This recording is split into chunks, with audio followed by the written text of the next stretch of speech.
Hi guys, तो आजकल हम जब भी विंडोज 10 या विंडोज 11 को इंस्टॉल करते हैं लेटेस्ट वर्जन के साथ, तो यहाँ पे हमें डिफॉल्ट वर्जन का एक आउटलुक हमें मिलता है जो कि हमें प्री इंस्टॉल ही आता है। तो कुछ यूजर्स जो होते हैं वो इसी में अपनी आईडी को कॉन्फ़िगर कर लेते हैं। तो आज के इस वीडियो हम देखेंगे कि ये जो हमें डिफॉल्ट आउटलुक मिलता है ये माइक्रोसॉफ्ट आउटलुक से कितना अलग है और इसमें क्या क्या फीचर हैं जो हमें माइक्रोसॉफ्ट आउटलुक में मिलते हैं या नहीं मिलते। तो आइए देखते हैं। अब यहाँ पे अगर आपने माइक्रोसॉफ्ट ऑफिस इंस्टॉल कर रखा है या नहीं कर रखा, तो यहाँ पे एक ऐप मिल जाएगी आपको। जैसे ही आप स्टार्ट में आउटलुक लिखोगे तो यहाँ पे आपको एक आउटलुक नाम का ऐप मिल जाएगा। तो ये वाली जो ऐप है ये माइक्रोसॉफ्ट की विंडोज के साथ जो आती है डिफॉल्ट ऐप है। अब यहाँ पे जो आप ये वाला आउटलुक दे रहे हो जो ऊपर है ये ऐप नाम से जो आ रहा है, यहाँ पे पहले एक फीचर आपको मिलता था जो कि शायद अभी भी है मेल नाम से, ठीक है। तो इसी को विंडोज ने यहाँ पे रिप्लेस करने के लिए लेके आ गए हैं ये अपना आउटलुक नाम का, जो यहाँ पे डिफॉल्ट विंडोज के साथ हमें मिलता है वो। तो अगर आप मेल पे भी क्लिक करते हो तो वो आपका आउटलुक ही खुलेगा। तो इन्होंने यहाँ पे मेल को ही रिडायरेक्ट कर दिया है आउटलुक के साथ। और जो ये आउटलुक फीचर आपको मिलता है, जैसे आपको वेब कंसोल में आउटलुक का फीचर मिलता है, सेम ही सेम यहाँ पे मिल जाएगा आपको। अब जैसे ही आप यहाँ पे आउटलुक पे क्लिक करोगे कुछ ऐसा आएगा आपके पास। आपको यहाँ पे अपनी मेल आईडी डालनी पड़ेगी और यहाँ से आप क्रिएट भी कर सकते हो। तो जैसे ही आप क्रिएट करोगे तो कुछ ऐसा कंसोल आ जाएगा। तो यहीं से आप अपनी आईडी क्रिएट कर सकते हो अगर आपके पास नहीं है तो यहाँ पे अगर आपके पास जीमेल है, याहू है, आई क्लाउड है या फिर आप किसी और कंपनी का आई मैप या फिर पॉप यूज कर रहे हो तो वो सारी की सारी आप आईडी यहाँ पे मैप कर सकते हो। ये एज जैसे मेल क्लाइंट होती हैं सेम ही सॉफ्टवेयर है ये। तो हमें बस अपनी जो मेल आईडी है वो डाल देनी है, उसके बाद हमें कंटिन्यू करना है। कंटिन्यू करने के बाद आपके पास कुछ ऐसा आएगा, यहाँ पे आपके पास दूसरी विंडोज खुलेगी जो बोलेगी कि आपको यहाँ पे पासवर्ड डालना है। उसके बाद अगर हम पासवर्ड डालेंगे तो ये इजिली आई मैप पे बन जाएगा।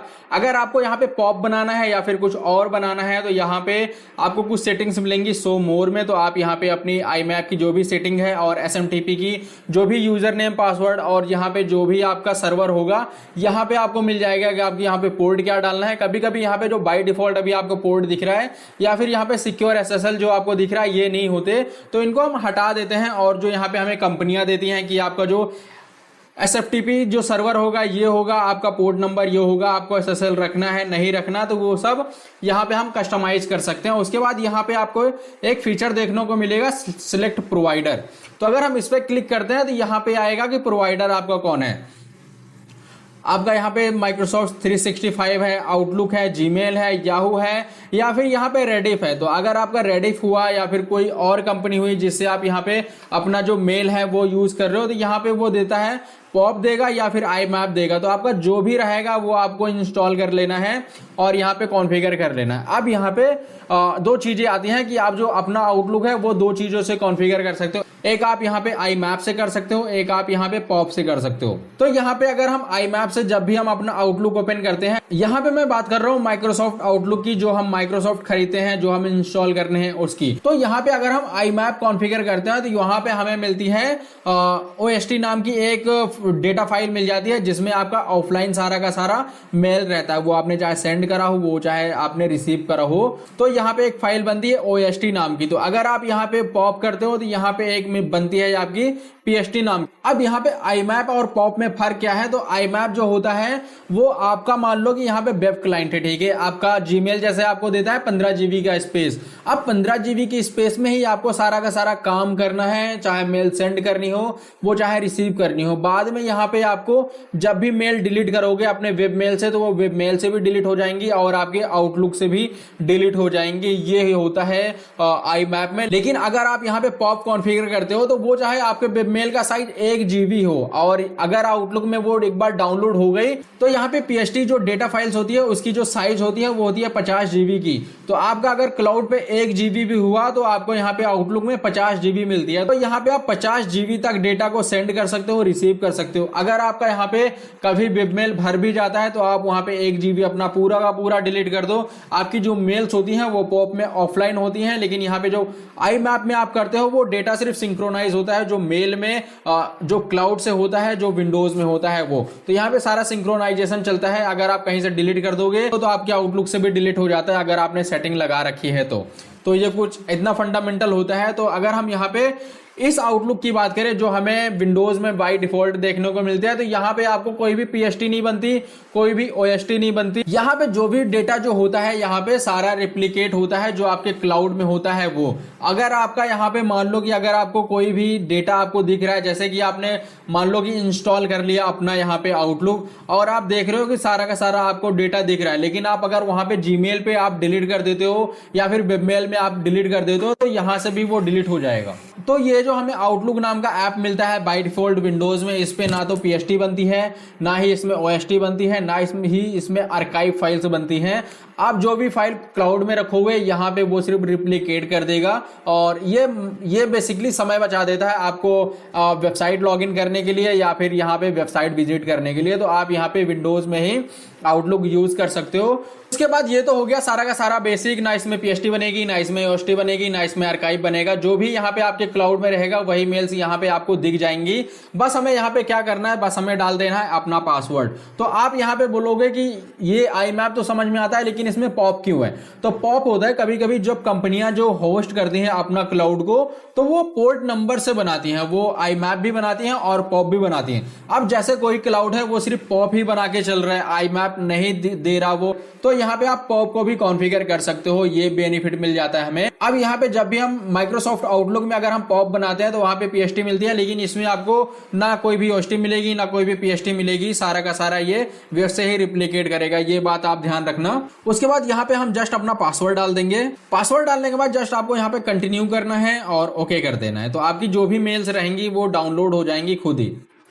तो कुछ आपको यहाँ पे कुछ ऐसा देखने को मिल जाएगा लॉगिन करने के बाद में, यहाँ पे आप मेल से डिलीट कर सकते हो। अब यहाँ से जो भी आप मेल डिलीट करोगे, अब मान लो ये मेरे पास आज की मेल है, अगर मैं इसको डिलीट कर देता हूँ तो यहाँ से जो मेरा वेब मेल है वहां से भी ये डिलीट हो जाएगा, ठीक है।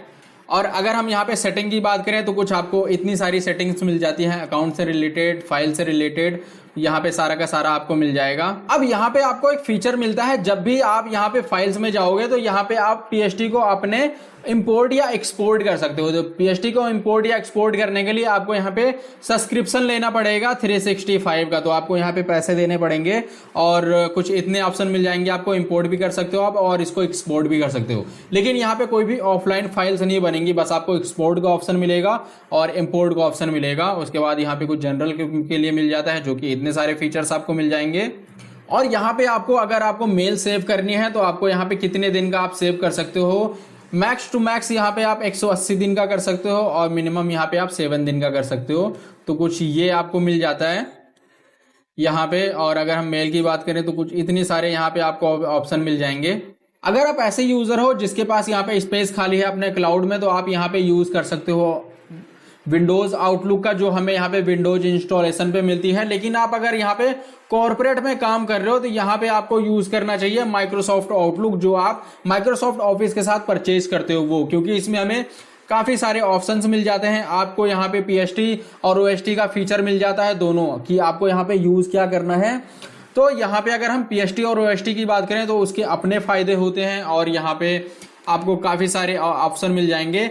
ये आपको पैसे का मिलता है बेसिकली माइक्रोसॉफ्ट आउटलुक। और यहाँ पे जो ये वाला आपको आउटलुक मिलता है, जो विंडोज के साथ आपको आउटलुक मिलता है, ये मिलता है बिल्कुल फ्री, लाइट वेट है और आप ये इजिली यूज भी कर सकते हो। तो दोनों के कुछ अपने फायदे और अपने नुकसान हैं, तो आप ये देख सकते हो।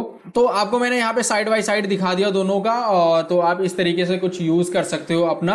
बस आपको यहाँ पे एक चीज का ध्यान रखना है, जो आप यहाँ पे माइक्रोसॉफ्ट ऑफिस के साथ जो आप आउटलुक लोगे उसमें आप ओएसटी भी बना सकते हो, पीएसटी भी बना सकते हो, आप आर्काइव भी बना सकते हो। लेकिन आप अगर यहाँ पे विंडोज के साथ वाला आउटलुक जो ऐप मिलता है हमें, उसमें ना पीएसटी बनती है, ना ओएसटी बनती है, ना यहाँ पे आपको आर्काइव से बनती है। यहाँ पे आप एक्सपोर्ट कर सकते हो पीएसटी में, इंपोर्ट कर सकते हो पीएसटी को, तो ये आपको फायदा मिल जाता है। और आप ये दोनों चीज तब कर सकते हो जब आपको यहाँ पे सब्सक्रिप्शन, तो यहाँ पे अगर आपको पीएसटी इंपोर्ट करनी है, एक्सपोर्ट करनी है, तो यहाँ पे आपको सब्सक्रिप्शन लेना पड़ेगा। तो इस वीडियो में मैंने आपको दोनों दिखा दिया, आपके लिए जो भी बेस्ट है आप वो कर लेना। अगर आप ऑफिस में हो तो आपको यहाँ पे माइक्रोसॉफ्ट के साथ जो ऑफिस मिलता है वो आपको करना है, वो वाला आउटलुक। तो इस वीडियो से जो भी क्वेरी हो आप यहाँ पे नीचे पूछ सकते हो कमेंट में। उसके बाद अगर आपको कोई भी कुछ भी जानना है या फिर समझना है तो आप मुझे डायरेक्टली मैसेज कर सकते हो, मेल कर सकते हो। इस वीडियो में इतना ही, मिलता है हम नेक्स्ट वीडियो में, तब तक के लिए बाय बाय।